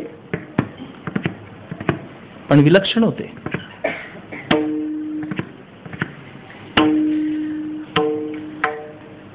मला सारं चरित्र सांगता येणार नाही, तेवढा वेळ नाही. पण प्रधान मुद्दे सांगण्याचा मनोदय आहे. कबीर महाराजांचा जन्म काशीत झाला हे नक्की आहे. हिंदू धर्माचं सर्वात पवित्र क्षेत्र कोणतं असेल तर भगवान काशी विश्वनाथाच्या अखंड वास्तव्यानं पुनीत झालेल्या काशी क्षेत्री कबीर महाराज अवतीर्ण झाले. जन्म झाला म्हणण्यापेक्षा अवतीर्ण झाले हे अधिक म्हणणं संयुक्तिक होईल. अगदी अनेक संतांच्या बाबतीत असं झालंय ज्यांची आता शताब्दी चालू आहे. ते अलीकडच्या काळातले संत गजानन महाराज सुद्धा प्रगट झाले, अशी कथा आहे. प्रगट झाले म्हणून सुद्धा नमूद तसंच केलेलं असतं, संत गजानन महाराज प्रगट दिन. जन्मदिन आहे का, प्रगट दिन. कुठेतरी समारंभ चालला होता, त्या समारंभात माणसं जेवली होती आणि ते माणसांच्या जेवलेल्या उष्ट्या पत्रावळी बाहेर टाकल्या होत्या. ते खात असताना महाराज दिसले. हे त्यांचं पहिलं प्रागट्य आहे. मी आता शताब्दी उत्सवात कीर्तन करून आलो शेगावला, त्यात हे सांगितलंय की संत गजानन महाराज संस्थांना हजारो लोकांना अन्नदान केलं, करतायत. दररोज किमान 40,000 लोक जेवतायत शेगावला. 40,000. मी तिथं सांगितलं की हा संस्थानी उपक्रम अत्यंत चांगला ठेवला आणि तो अशा करता ठेवला असेल, कदाचित महाराज एका ठिकाणी पत्रावळीवरचं उष्ट अन्न खाताना दिसले, हजारो लोकांना जेवायला घालू, कदाचित पुन्हा महाराज या ओळीत येतील आणि प्रसाद घेतील, असा हा मोठा उपक्रम गजानन महाराज संस्थांनी केला. त्यांचं प्रागट्य आहे. अलीकडचं जागतिक कीर्तीचं श्रीमंत देवस्थान म्हणून शिर्डीचंच नाव घ्यावं लागेल. संत साईबाबा सुद्धा जे प्रगट झाले ते प्रगटच झाले. कबीर महाराजांचं प्रागट्य आहे. बालक रूपामध्ये प्रगट झाले, निरू आणि निमानी त्यांना सांभाळलं म्हणून यवन ठरले. आमचे एकनाथ बुवा चांगला पखवाज वाजवत आहेत. हे जेव्हा पखवाज वाजवणारी अनेक मुलं बसली तिथं उभी पण आहेत. बाबांच्या सानिध्यात अनेक साधक मुलं आहेत या ठिकाणी. पण या पखवाजाचं काय विशेष आहे हो? एका बाजूला साई पुढे आणि एका बाजूला धूम पुढे आहे. दोन्हीकडनं वाजवत, दोन्हीकडे वाजवावं लागतं. म्हणजे दोन्हीकडनं त्याला मार मिळतो. कबीर महाराजांना तसा दोन्हीकडनं मार मिळाला. कसा मिळाला? त्याचं कारण आहे. कबीर महाराजांचं वाङ्मय सगळं जर पाहिलं तर त्यांनी कर्मकांडावर आणि मूर्तीपूजेवर प्रचंड मोठे आघात केलेत. प्रचंड मोठे. मी म्हणलं ना, मांडताना मला जड जात आहे. कर्मकांडावर आणि मूर्तीपूजेवर प्रचंड प्रघात केले. हे प्रघात केल्यामुळे, त्याच्यावर प्रहार केल्यामुळे हिंदू समाज मानत नव्हता. हिंदू धर्म मानत नव्हते कबीर महाराजांना. हा मूर्तीपूजेवर बोलतो, हा कर्मकांडाच्या विरोधात बोलतो म्हणून कबीर महाराजांना हिंदू लोक मानत नव्हते. आणि मुसलमान घरात जन्माला आला आणि रामराम म्हणतो म्हणून मुसलमान मारत नव्हते. दोन्हीकडनं मार होता. हिंदूही मानत नव्हते आणि मुसलमानही मानत नव्हते. दोघांनी उपेक्षाच केली कबीर महाराजांचे. पण पुढचा ऐकता का? ह्या दोघांना पुरून जे उरले त्यांचं नाव कबीर आहे. हिंदू समाजाला सुद्धा त्याने हिंदू घर बंबनावे, मुसलमान घर काजी, पुढचं नाही सांगत, फार भयानक लिहिलंय. हिंदू घर बंबनावे, मुसलमान घर काजी, पुढं असलं लिहिलंय महाराज. ते प्रगट कीर्तनात सांगणंही कठीण आहे, फार कठीण आहे. खाजगीत भेटला तर सांगतो तुम्हाला. असलं लिहिलंय कबीर महाराजांनी. असले तडाखे उठवले कबीर महाराजांनी. मला एक असं वाटतं की थोडं तौलनिक दृष्ट्या पाहिलं तर महाराष्ट्रामध्ये तुका म्हणेला जे महत्व आहे, महाराष्ट्रातला कुठलाही खेड्यापाड्यातला मनुष्य असे तुका म्हणे, आहे का नाही? जरा बोलू का, नास्तिक असला तरी त्याला माहित नाही हे तुकाराम महाराजांचं चरण आहे. इतका गाथा नसा नसात भिनलाय आमच्या. एखादा नास्तिक मनुष्य असतो आणि नास्तिक माणूस असला त्याला कुणी जर म्हटलं ना, अहो देवाचं नाव घ्या, तुमची श्रीमंती होती, आता दिवस काय आले, एकेकाळी तुमच्या दारात काय ऐश्वर होतं, आज तुमची गरिबी आली, आता तरी देवाचं नाव घ्या, तो सहज म्हणतो असू द्याव, ठेविले अनंत तैसेची राहावे. त्याला माहित नाही तुकोबारायचं वचन आहे. एवढे तुकाराम महाराज जेवढे समाजात मिसळले, भिनले, तसं महाराष्ट्रात तुका म्हणेला जेवढा अर्थ तेवढा उत्तरेत कहत कबीराला अर्थ. उत्तरेतला प्रत्येक माणूस कहत कबीरा म्हणेल. दोघांचीच प्रमाण तो देईल. एक गोस्वामी तुलसीदासांचं देईल आणि दुसरं कबीराचं देईल. कहत कबीरा सुनबाई साधू, हे चरण तुम्हाला उत्तरेत ठिकठिकाणी दिसेल. एवढं कबीराचं वाङ्मय लोकप्रिय झालं. हे कबीर महाराज दिसामाशी वाढत होते. त्यांच्या संतत्वाच्या अनेक गोष्टी आहेत. क्रमाक्रमानं सांगतो. आपल्या वारकरी संप्रदायामध्ये कबीर महाराजांचा प्रवेश कसा झाला हे विचार करण्यासारखी बाब आहे. पण एक एक मुद्दा मांडतो. या पंढरीमध्ये सारी घराणी अभ्यासली तर प्रामुख्याने अशी घराणी दिसतात की सारी घराणी हरिभक्त आहेत. बघा, मी अभ्यास करा. मला सगळ्यांचा दाखला नाही देता ना, पण समोर दोन माणसं आहेत. संत नामदेवरायचं घराणं, सगळं घराणं वारकरी आहे ना. अमृत एकादशी देव केशव तीर्थ तुळशी, देव केशव तीर्थ तुळशी, देव केशव तीर्थ तुळशी. अमृत एकादशी देव केशव तीर्थ तुळशी, देव केशव तीर्थ तुळशी, देव केशव तीर्थ. नामदेवरायचे चिरंजीव नारायण महाराजांनी हे चरण सांगितलं की आमच्या घरामध्ये जे लोक आहेत, आमचं व्रत एक आहे, आमचा देव एक आहे आणि आमचं एक तीर्थ एक आहे. सगळं सांगायला वेळ नाही, असं क्वचित असतं. सगळं कुटुंब वारकरी असणं, जरा बोलू का, सगळं कुटुंब आध्यात्मिक असत नाही, सारं कुटुंब आध्यात्मिक असत नाही. तुम्ही तपासून बघा. बायको वारकरी असेल तर नवरा हिरण्यकश्यपू, आणि नवरा वारकरी झाला तर बायको 14 जानेवारी, त्याला परमार्थ करू देत नाही, असं विसंगत दिसतं. बरं, सारं कुटुंब आध्यात्मिक असेल, मी नीट ऐका, सगळं कुटुंब आध्यात्मिक असेल तर सगळ्याचा देव एक नाही, बरोबर आहे ना? नवरा वारकरी असेल तो पंढरपूरला जाईल, आई तुळजापूरला, मुलगी माउंट आबूला, प्रजापिता. आध्यात्मिकच आहे पण भलतीकडे गेली. ठिकठिकाणी काय काय कुठं कुठं जातात. एक देव नाही, एक उपासना नाही, एक आचार नाही. नामदेवरायचं घराणं संपूर्ण वारकरी, नामदेवा घरी 14 जणे स्मरतिहारी. संत चोखोबरायचं घराणं सारं वारकरी घराणं. तसं कबीर महाराजांचं घराणं सारं वारकरी घराणं, सगळं घराणं वारकरी. त्यांची धर्मपत्नी, तिचं नाव लोई असं सांगितलेलं आहे. कबीर महाराजांच्या बायकोचं नाव लोई असं आहे. त्यांचा पुत्र जो आहे त्यांचं नाव कमाल असं आहे. हे सारे रामभक्त होते, सारे रामभक्त होते, परमार्थरत होते. अहो, परमार्थाची किती उच्चांक भूमिका असू शकते त्या घरामध्ये. नामदेवरायने चरित्र गायलं ते वाचा म्हणजे कळेल. का कुणाला माहिती? संता घरी का प्रतिकूलता असते? कबीर महाराजांच्या घरची परिस्थिती बेताची. सायंकाळच्या समयाला संत आले. संतानं वाढलं पाहिजे, अन्नदान केलं पाहिजे. घरात दाणा गोटा नाही, मुठभर धान्य नाही. या संताला जीव कसं घालणार? जरा ऐका. कबीराची बायको महापतिव्रता आहे, साध्वी आहे. यांना विनमुख कसं पाठवायचं? पण वाण्याच्या दुकानात गेली. खरं म्हणजे निवांत चरित्र सांगावं असं चरित्र आहे. वाण्याच्या दुकानात गेली. वाण्याच्या दुकानात गेल्यानंतर त्या वाण्याला शिदा मागितला. संध्याकाळचा समय, दिवे लागणीला, सारी दुकानं बंद होती.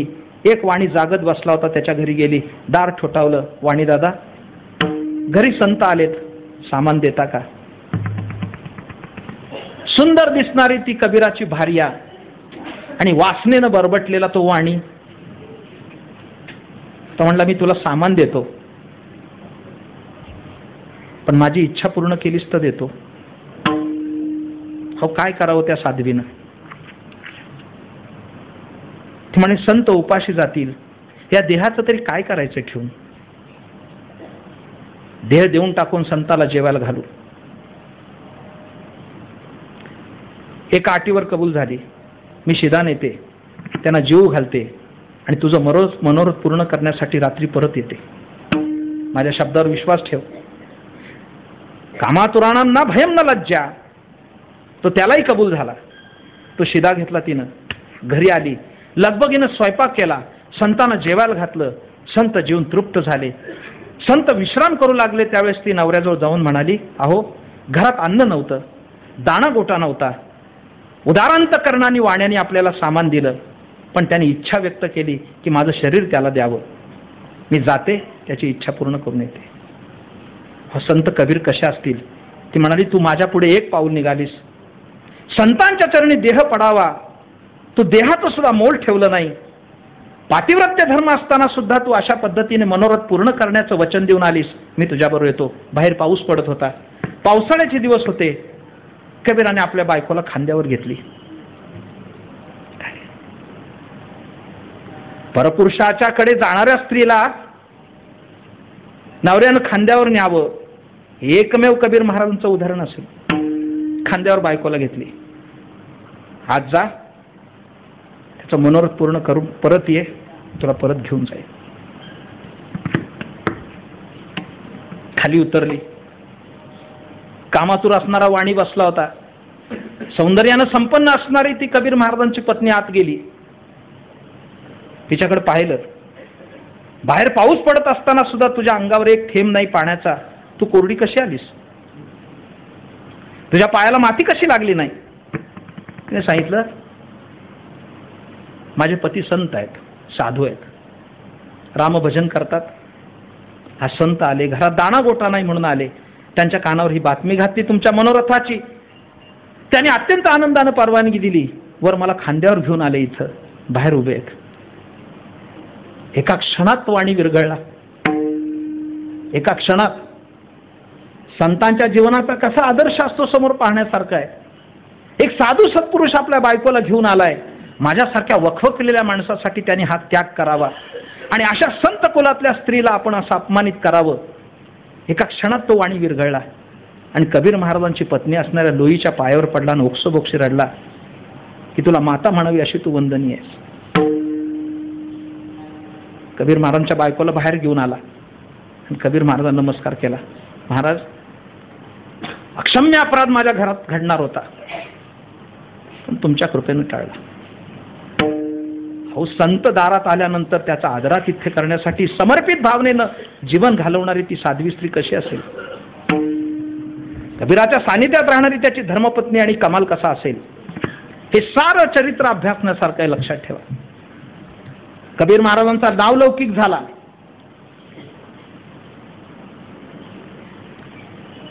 पण तो इस्लाम असणाऱ्या धर्मगुरूला पाहवला नाही. त्या काळामध्ये यमन बादशाह सिकंदर लोदी नावाचा राज्य करत होता. हा जो सिकंदर लोदी होता, या सिकंदर लोदीचा जो गुरु होता इस्लाम धर्मीय, त्याचं नाव शेख तुकी असं आहे. या शेख तुकीनं याचा उत्कर्ष पाहवत नाही म्हणून त्या सिकंदर लोदीचे कान भरले आणि त्याला त्रास द्यायला सुरुवात केली. 52 वेळा परीक्षा झाली कबीर महाराजांची. त्याला नदीत फेकून दिलं, उकळत्या तेलाच्या कढईत फेकून दिलं. एक मेलेलं मूल आणलं त्यांच्या समोर, ते उठवायला सांगितलं, ते त्याने उठवून दाखवलं. एक मेलेली गाय आणून दाखवली, ती मेलेली गाय उठवली. या साऱ्या दिव्यातून कबीर महाराज बाहेर पडले. 52 वेळा परीक्षा झाली म्हणून 52 कशी नावाचा एक ग्रंथ प्रकाशित झाला कबीराच्या जीवनावर. ते 52 कशी सोनं ठरलं आणि कबीराचं जीवन सोन्यासारखं ताऊन सुलाकून बाहेर निघालं, लक्षात ठेवा. तो 52 कशी त्याचं साक्ष देतोय. पण ही कीर्ती कदाचित आपल्या अध्यात्माच्या आड येते हे जेव्हा कबीरांना कळलं, त्याच कबीरांनी एक आणखीन उपक्रम राबवला, तो तर लाजवाब आहे, तो तुम्ही ऐकू शकाल. ही कीर्ती सुद्धा नको परमार्थाच्या आड येणारी. या कीर्तीनं माझ्या परमार्थाचं कदाचित वाटोळं होईल म्हणून कबीरांनी एका गणिकेला बोलावलं आणि गणिकेच्या गळ्यात हात घालून बाजारपेठेतनं फिरून आले. आणि सगळ्या गावात चर्चा झाली की कबीर वेश्येच्या नादी लागला आणि कबीराने आपलं स्वत्व गमावलं. कबीर महाराजांनी त्या गणिकेला सांगितलं, माझं काम झालंय. प्रसिद्धी सुद्धा अशी कबीर महाराजांनी संपवली. ते चरित्र कसं असेल हे सुद्धा आड येता कामा नये. कबीर महाराजांची दिगंत कीर्ती झाली. कालांतराने अशी घटना घडली की महाराष्ट्रातून संत मांदियाळी उत्तरेच्या यात्रेला गेली.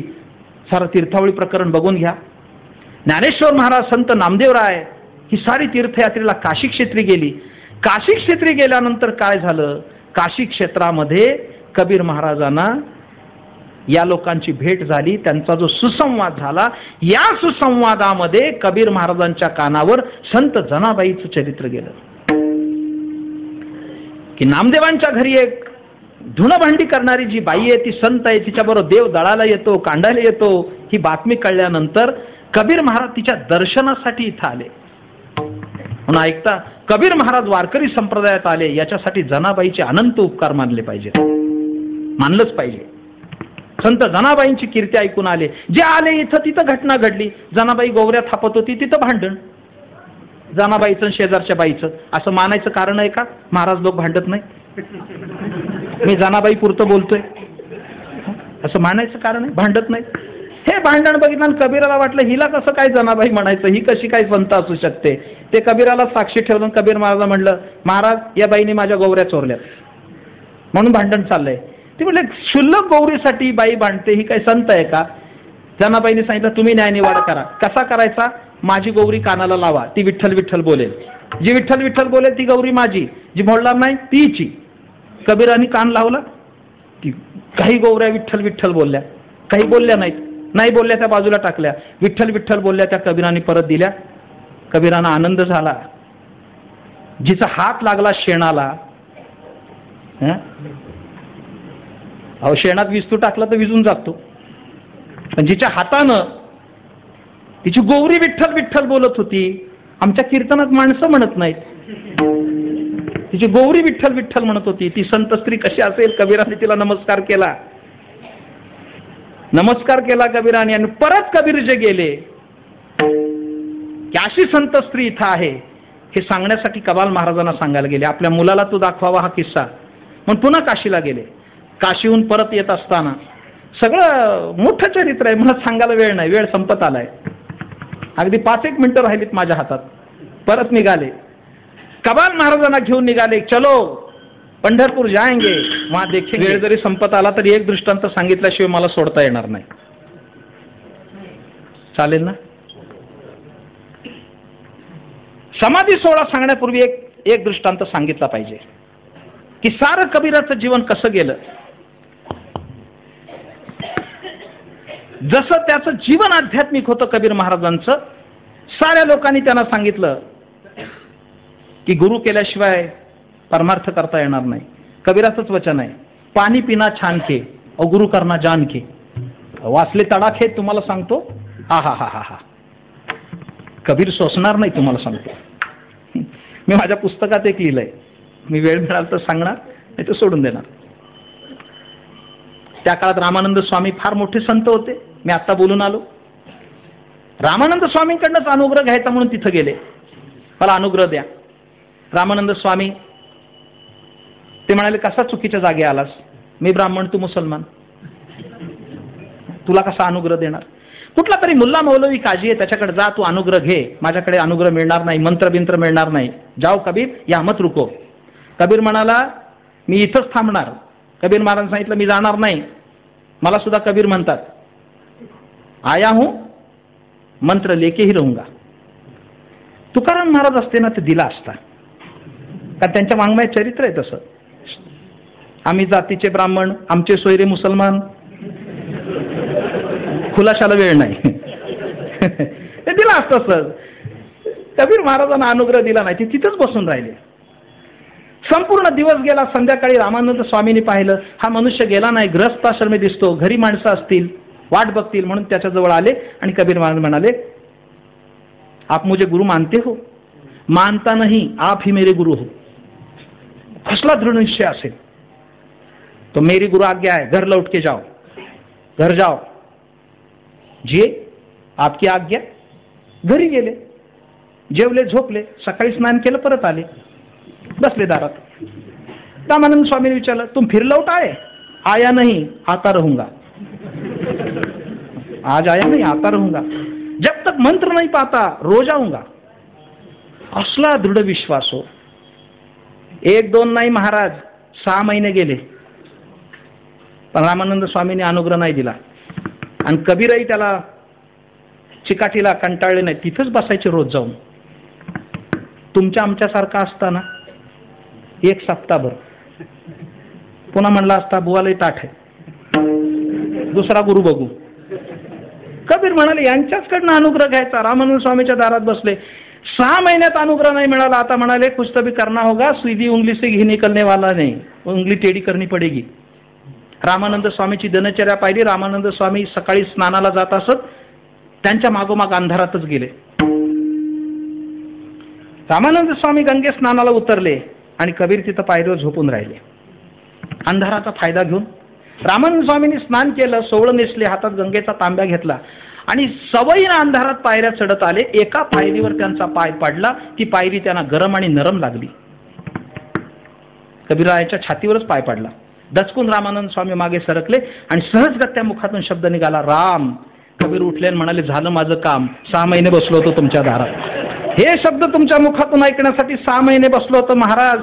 कबीर तुम पूछो ही मत, अभी सो मिलना तो मिल गया. साऱ्या गावात कबीराने सांगितलं, रामानंद स्वामीने मला शिष्य केलं, रामानंद स्वामीने मला शिष्य केलं. हे काही लोकांनी येऊन रामानंद स्वामीला सांगितलं की कबीर सांगतोय मला शिष्य केलं. रामानंद स्वामी म्हणले, मी शिष्य बिष्य कुणाला केलेलं नाही. राम म्हटलं, त्यांनी आपल्याला मानलं, त्याला काय करणार. पण असा तुम्हाला सांगतो कबीर महाराजांचा दाखलाय. आता क्षमा करा, मी म्हणलं ना, हे सांगणं मला फारच जड आहे. सांगावं तरी पंचायत, नाही सांगावं तरी पंचायत. आपल्या गुरुला सुद्धा श्रेष्ठतम ठरावा असा शिष्य म्हणजे कबीर महाराज. सगळ्यांना सांगितलं. ते म्हणले कबीराला घेऊन या एक दिवस, माझं शिष्यत्व म्हणून सांगतो, त्याला बोलून आणा. बोलावलं. बोलावल्यानंतर काय झालं, रामानंद स्वामी पूजेला बसले होते. ऐकण्यासारखं आहे. पूजेला बसले होते, षोडशोपचारे पूजा. देवाला आंघोळ घातली, देवाला गंध लावला आणि देवाला फुलं वाहणार एवढ्या पडदा लावून पूजा करत होते. पडदा लावून पूजा करत होते. पलीकडे झाला का झाला, बहुतेक त्यांच्या मनात आलं कबीर आला वाटतं. रामानंद स्वामींना कबीर आला असं वाटलं. कबीर आला म्हणून त्यांनी जरा पूजा विस्कळीत झाली. मानस पूजा करत होते. मानस पूजेतला विषय संपला. कुठपर्यंत आलो हे कळेना. तिकडून ते शिष्य आले. पडद्यातूनच रामानंद स्वामींनी विचारलं, कोण आलंय? मनात विचार, पूजा कुठपर्यंत आली? आणि कबीर महाराज बाहेरून म्हणाली, पूजा फुलं वाहेपर्यंत आली, फुलं वाह. काय अधिकार असेल विचार कराल का नाही या गोष्टीचा तुम्ही? रामानंद स्वामी चकित झाले. शिष्य आपल्या कसोटीला उतरला म्हणून घरी ठेवून घेतलं. श्राद्धाचा पक्षाचा महिना चालू आहे. काल महाराजांनी थोडी ओझरती कल्पना दिली, पण कबीर हा बुद्धिप्रामाण्यवादी आहे. कबीर महाराज बुद्धिप्रामाण्यवादी दिसतात. महाराजांच्या घरी श्राद्ध आलं. श्राद्धाला महाराजांनी आपल्या पितरांचं स्मरण करण्यासाठी पक्षतिथीला सुरुवात केली. कबीर महाराजांना दूध आणायला सांगितलं. कबीर महाराज दूध आणायला गेले. वडिलांचं श्राद्ध करावं, त्या श्राद्धासाठी रामानंद स्वामींनी श्राद्ध मांडलं. दूध आणायला सांगितलं. ते कबीर महाराज बाहेर गेले. एक मेलेली गाय पडली होती, त्या मेलेल्या गायचं दूध काढायला लागले. कबीर महाराज का आले नाहीत म्हणून शिष्यांना विचारलं रामानंद स्वामींनी. रामानंद स्वामींना बाकीच्या शिष्यांनी दाखवलं, कबीर कसा वेडा आहे बघा, मेलेल्या गायचं दूध काढतोय. रामानंद स्वामींना असं का? ते म्हणजे तुम्ही मेलेल्या बाबाचं तर्पण करताय, तर मेलेल्या गायचं दूध काढलं तर काय फरक पडला? माफ करा, हाय ते सांगावं लागतंय, त्याला इलाज नाही माझा सुद्धा. आता मला उभं केलं इथं. हे सारं असं कबीर महाराजांचं चरित्र विलक्षण आहे, तुम्हाला सांगतो. कमाल महाराजांना घेऊन आले. समारोप करतो, वेळ संपलाय माझा, घड्याळाने ठोके दिले. 6 वाजले. 5 मिनिटं तुमच्याकडे मागून संपवतो. परत निघाले. कमाल महाराजांना घेऊन निघाले. मुद्दा ऐका, शेवटचा मुद्दा. काशीमध्ये मरण यावं, सारे लोक प्रयत्न करतात. पंढरीत मरण यावं, शेवटचा श्वास पंढरीत यावा, अशी वारकऱ्याची सदिच्छा आहे. अनेक मोठ्या लोकांनी पंढरीत आपले प्राण ठेवलेत, बरोबर आहे ना? तसं हिंदू धर्मात जन्माला यावं आणि काशीत मरण यावं. पण काशीमध्ये असं मानतात की काशीमध्ये जो माणूस मरतो त्याच्या कानात भगवान शंकर स्वतः येऊन मंत्र सांगतात, रामनामाचा उपदेश करतात. म्हणून काशीत जर माणूस मेला तर त्याची मान अशी उजव्या बाजूला डाव्या बाजूला कलंडते, हे उजवा कान वर असतो.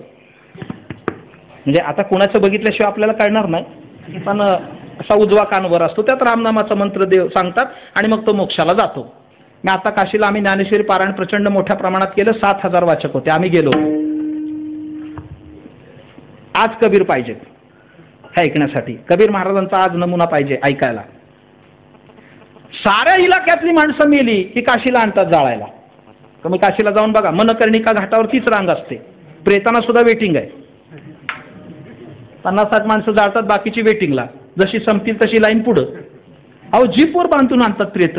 जीपवर बांधायची, 7-8 टाळकी आतमध्ये, प्रेत खाली उतरायचं. राम बोलो बाई मनकर्णिका. कारण का? काशीत मेलं पाहिजे, काशीत मेलं पाहिजे. हा जो सिकंदर लोधी होता, यांनी त्रास देऊन देऊन तो कबीर महाराजांचा अनुयायी झाला. कबीर महाराजांनी पंढरपूरला येताना इच्छा व्यक्त केली की आपण मघरला मरायचं. ऐका, हे नीट ऐका, हे फार महत्वाचं आहे. शेवटचं विधान, काशीमध्ये सर्वांनी मरावं अशी इच्छा जर असेल प्रत्येकाला, पण कबीर महाराजांनी काशीत मरायचं नाही असं ठरवलं. काशीत देह ठेवणार नाही, जरी जन्माला काशीत आलो तरी मी मघरला प्राण सोडणार. मघरला प्राण का सोडायचा याचं चांगलं वर्णन केलेलं आहे. मघरच्या बाबतीत काशीत जो मरतो त्याच्या कानामध्ये भगवान शंकर उपदेश करतात आणि शंकर उपदेश केल्यामुळे, शंकराने उपदेश केल्यामुळे तो माणूस मोक्षाला जातो. मघर ही भूमी विचित्र आहे असं त्यावेळेसची चर्चा होती. त्यात असं लिहिलंय, मघर जो मरे सो गदा होय. काय लिहिलंय? मगर मरे सो गदा होय. मगरमध्ये जो मरतो तो पुढच्या जन्मी गाढव होतो. कबीर महाराज असे होते, ते म्हणले मी मघरला प्राण ठेवणार. हो म्हणले, काशीत जायचं. सिकंदर लोधीने सांगितलं, महाराज तुमची सारी व्यवस्था मी काशीत करतो, तुम्ही मगरला जाऊ नका आणि तिथं प्राण सोडू नका. ते म्हणले मी मगरला जाणार. त्यावेळेस तिथं वचन आहे, कबीर महाराजांचं एक चांगलं वचन आहे. त्यांनी काय वर्णन केलं माहिती आहे? शांत मन ही काशी आहे, अहो अशांत मन मगर आहे. शांत मन ही काशी आहे, अहो अशांत मन मगर आहे. शांत मन आहे ती काशी आहे, मी शांत मनानं मगरला प्राण सोडील. जे अशांत मनानं काशीत मारतात त्यांना मोक्ष मिळणार नाही, हे कबीराचं वचन आहे. मी शांत मनानं मगरला प्राण सोडील. हे कबीर कसे असतील सांगू? एकच दोहा, एकच दोहा माझ्या पुस्तकात लिहिलाय मी तो दोहा. अरे असं वचन कबीरच बोलू शकतात. कबीर महाराज म्हणाले, दगा किसी का सगा नहीं, नहीं कया तो करके देख. क्या बोले? दगा किसी का सगा नहीं, नहीं किया तो करके देख. असा उपदेश संतांनी करा का हो? दगा देण्याचा, दुसऱ्याला दगा द्या. पण खालचं चरण बघा काय दिलंय, दगा किसी का सगा नहीं, नहीं किया तो करके देख, और अगर नहीं कर पाते तो जिसने किया उसका घर देख. इथे कबीर महान तत्ववेत्ता कबीर ज्यावेळेस मगरला आले, कमालांच्या सह आले. कमाल आणि कबीर दोघे जण आल्यानंतर त्या ठिकाणी कबीर महाराजांनी माघ शुद्ध एकादशीला आपला देह ठेवला. मगहरला आपला देह माघ शुद्ध एकादशीला ठेवला. पण अंगावर चादर ओढून गेलीचे बसले ध्यानस्थ. ते ज्येष्ठ शुद्ध पौर्णिमेला कळलं की त्यांचं देहावसन झालं. किती कालखंड गेला. पण पुन्हा भांडणं झाली. ते मुसलमान का हिंदू, जेव्हा ती चादर काढली त्याच्यावर फुलं आणि तुळशी निघाल्या. इस्लाम धर्मीयांनी ती उचलली फुलं आणि काशीला नेली आणि काशीला त्यांची कबर बांधली. काशीला आज सुद्धा तुम्हाला ती कबर पाहायला मिळेल, कबीर महाराजांची समाधी म्हणून. आणि तिथं जे कमाल महाराज होते त्यांचे सुपुत्र पंढरीच्या दिशेला निघालेले, त्यांनी पडलेल्या साऱ्या तुळशी उचलल्या आणि माघ ज्येष्ठ शुद्ध पौर्णिमेला तिथून जे प्रस्थान ठेवलं ते चालत चालत पंढरीला आले. आणि पंढरीला आषाढ शुद्ध एकादशीच्या दिवशी चंद्रभागेच्या तीरी संत कबीर महाराजांची समाधी झाली. आषाढी एकादशीला पंढरीच्या वाळवंटात हजारो संत येतात पांडुरंगाची वारी म्हणून. त्याच दिवशी संत कबीर महाराजांची पुण्यतिथी असावी. समाधी सोहळा त्या दिवशी संपन्न होतो. कबीर महाराजांचा मठ त्याची साक्ष देतोय, लक्षात ठेवा. चंद्रभागेच्या तीरावर कबाल महाराजांची समाधी झाली. कबीर महाराजांची समाधी तुळशी पत्रावर आहे. देह सापडलाच नाही. किती विलक्षण आहे. चादर ओढली होती ती माघ एकादशीला आणि ज्येष्ठ पौर्णिमेला चादर काढली तो काहीच नव्हतं, फुलं आणि तुळशी होत्या. फुलांची समाधी इस्लाम धर्मियांनी केली आणि तुळशीची वैष्णव धर्मियांनी, हिंदू धर्मियांनी केली पंढरीमध्ये. आता गोष्ट अशी झाली की महाराजांचा जो देह होता तो विसर्जित मगहरला झाला, म्हणून मगहरला एक समाधी आहे. महाराजांची इस्लाम धर्मियांनी समाधी केली ती काशीला आहे आणि महाराजांची समाधी तुळशी पत्रावर पंढरपूरच्या वाळवंटात चंद्रभागेच्या तीरी आहे कबीर मठामध्ये. नंतर कमाल महाराज इथंच राहिले आणि इथंच राहिल्यानंतर कमाल महाराजांनी कालांतराने देह ठेवला. त्यांची समाधी त्याच ठिकाणी मंदिरामध्ये आहे. असा हा संपूर्ण कबीर महाराजांच्या चरित्राचा विषय तुमच्यापुढे विशद केला. काही छोट्या मोठ्या जर चुका झाल्या असतील तर त्या माझ्या आहेत, त्या तुम्ही ग्राह्य माना, पोटात घाला. वेळेपेक्षा 5-10 मिनिटं जास्त बोललो म्हणून बाबांची क्षमा मागतो. आम्हा साऱ्या कीर्तनकारांना आदर्शभूत जर व्यक्तिमत्व कोण असेल, साधुत्व कोण असेल तर बाबा आहे. बाबा पंढरपुरात चातुर्मासाला असणं ही पंढरीची शान आहे. बाबा जिथं उभे राहतील तिथं हजारो टाळकरी उभे राहतात, बाबांच्या आज्ञेत वागतात. आम्हाला सुद्धा घड्याळाचा धाक नाही एवढा बाबांचा आहे. घड्याळ सुद्धा आम्ही कमी करू शकतो पण बाबांना नाही बोलू शकत. मी माफी मागतो मी 10 मिनिटं जास्त बोलल्याबद्दल, पण आता तेवढं जास्त नाही बोललो तर कबीर चरित्र तरी कसं होणार. म्हणून झालेली सेवा कबीर महाराजांच्या चरणी समर्पित करतो आणि थांबतो. ज्ञानेश्वर माऊली